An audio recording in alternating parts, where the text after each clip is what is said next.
Hello, welcome to Sex RX. I'm Dr. Manny. Whether you're in a dry spell or a sexless marriage, getting older doesn't mean your sex life has to be over. Here to help us out is gynecologist and author of Yes You Can, Dr. Barb's Recipe for Lifelong Intimacy, Dr. Barb Dupree. Welcome, welcome, welcome. Thank you. All right, so we're talking about sex in the senior group or older category, let's put it, or mature category, which is always a challenge. You wrote a fantastic book. You explained the secret recipe for, let's say, being intimate and having sex after menopause. Give me some of the highlights. So the recipe for remaining sexual as women age, really it's directed toward the perimenopause and menopausal women's age group. The recipe consists of knowledge. For a lot of women, as they experience perimenopause and menopause, they're not aware of the physical changes. Give me the age range so people understand. 40 and over. All right, so perimenopause, you still have your menstrual cycle. It comes and goes. You may have some physical changes, a little weight gain and all of that. And then menopause is when you have complete eradication of the menstrual cycle, and now you have really low hormonal levels. Right. The biggest hormone that has an impact for this group of women is the absence of estrogen. Right. And the area of the body that is most impacted by that is going to be the vagina and the vulva.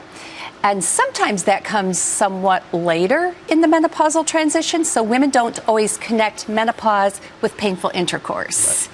So the idea of the website and talking about the aspects of the expected changes is to help women understand that that may be part of their expected physical change, which leads to painful intercourse. So the other piece of the recipe is vaginal comfort, helping women understand that the progressive dryness can be managed with vaginal lubricants and moisturizers, how they differ, how you might select a lubricant or moisturizer.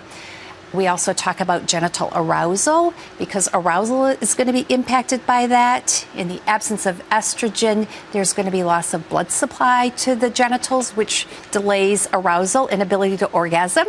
So I talk through how women may help that process with use of a vibrator. All right, so let's go back to a couple of ABCs first.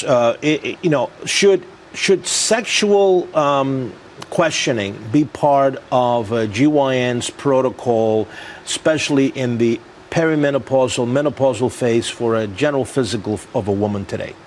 It should be. It should be. But unfortunately, it's not. Right. It doesn't happen. Very rarely. Very Only rarely. about 17% of patients report that they've been asked about that. Right. So whose fault do you think it is? You think it's the doctor's fault for not incorporating that important piece of information, or is it that the patients feel shy about talking about their sexual lives? It's probably some of both. Both. I think physicians, we don't get much traditional education in that area. Which is unfortunate. And time is of limited priorities. Right. Yeah. So I want to go over some hormone issues. Estrogen replacement therapy for women in the menopausal phase, do you think that is something that should be part of the care of women in their menopausal phase, and would it help with their sex life?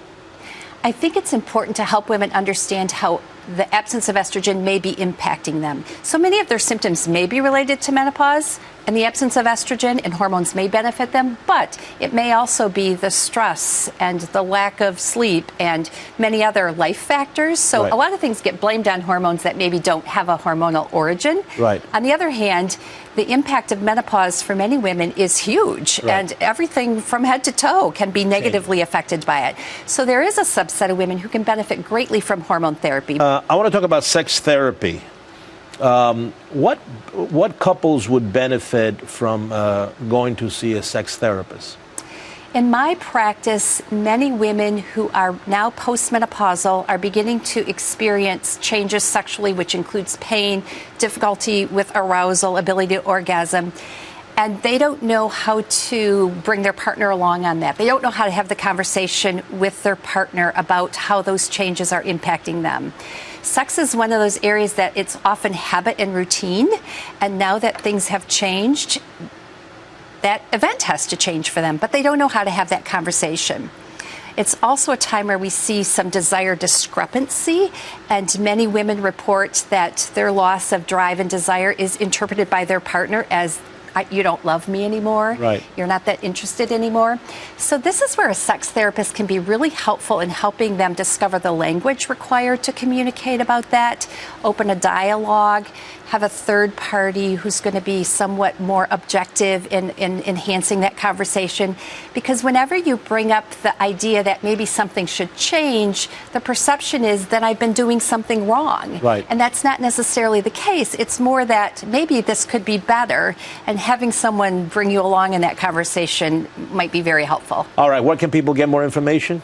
People can get more information at middlesexmd.com. Right, and buy your book. And buy my book.